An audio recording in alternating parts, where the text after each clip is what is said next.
Every morning routine tip you have ever read missed the same thing. Not because the tips were wrong, because they were aimed at the wrong organ. Your mornings are not a productivity problem.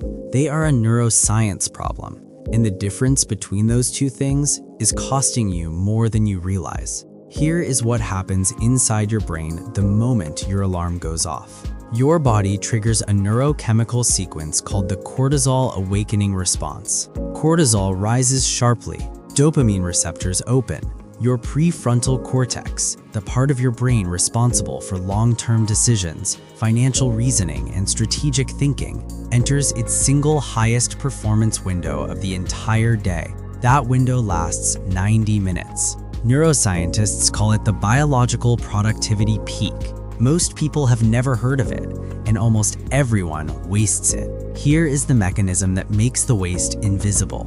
It is called limbic friction, the point in the morning where your emotional brain, your amygdala, generates enough threat signal resistance to prevent your rational brain from taking the wheel. Plain English, before your prefrontal cortex finishes loading, your threat detection system gets there first. And it does not care about your goals. It cares about one thing: perceived danger. The moment you receive your first notification of the morning, before you have stood up, before you have had water, before you have taken a single intentional breath, your amygdala receives approximately 200 social signals in under 60 seconds. Each one registers as a micro-threat, and each micro-threat triggers the same biological response your ancestors used when a predator was in the grass. Your cortisol, instead of fueling your morning performance window, pivots to threat management. Your prefrontal cortex doesn't just slow down, it goes dark. This is called amygdala hijack, and it happens before most people's feet touch the floor. Now here's the part that changes the question entirely. We know this. The research is not new. The mechanism has been documented since the 1990s. So why does almost nobody talk about what it actually costs? 47 minutes. That's the average daily loss of peak prefrontal cortex time to morning device-triggered amygdala activation. 47 minutes every morning before 8 a.m. Across a working year, that's 188 hours. Not of scrolling, not of distraction, of suppressed cognitive architecture. Research from the National Bureau of Economic Research links sustained morning prefrontal suppression to measurably lower quality financial decisions throughout the entire day. Not slightly lower, measurably lower. The person who loses their prefrontal cortex window at 7 a.m. makes worse financial decisions at 2 p.m.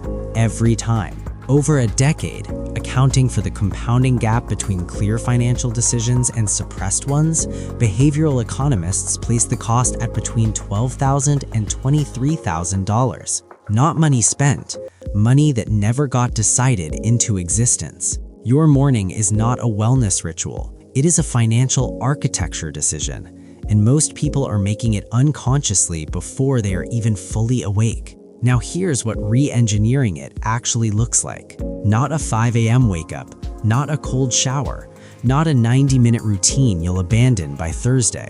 2 moves, under 2 minutes, grounded in the same neuroscience that identified the problem. Move 1.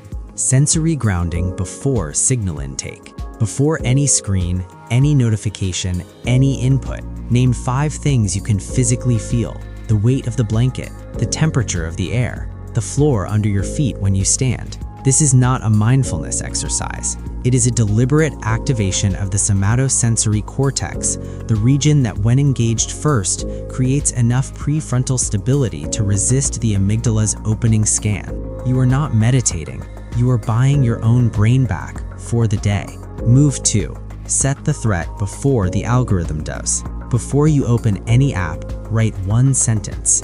Not a goal, not an affirmation. The single thing your brain is most afraid of this morning. When you consciously name a threat, your prefrontal cortex activates to process it. The amygdala's automatic scan finds a named threat already on the table and does not need to go looking for one in your inbox. You chose the threat, which means you chose the response, which means the cortisol awakening response stays intact. The prefrontal window holds. in the 47 minutes become yours. Most people will watch this, nod, and reach for their phone in the morning anyway. The question is not whether you understood this. The question is what the financial life of the version of you who actually changed it looks like 10 years from now.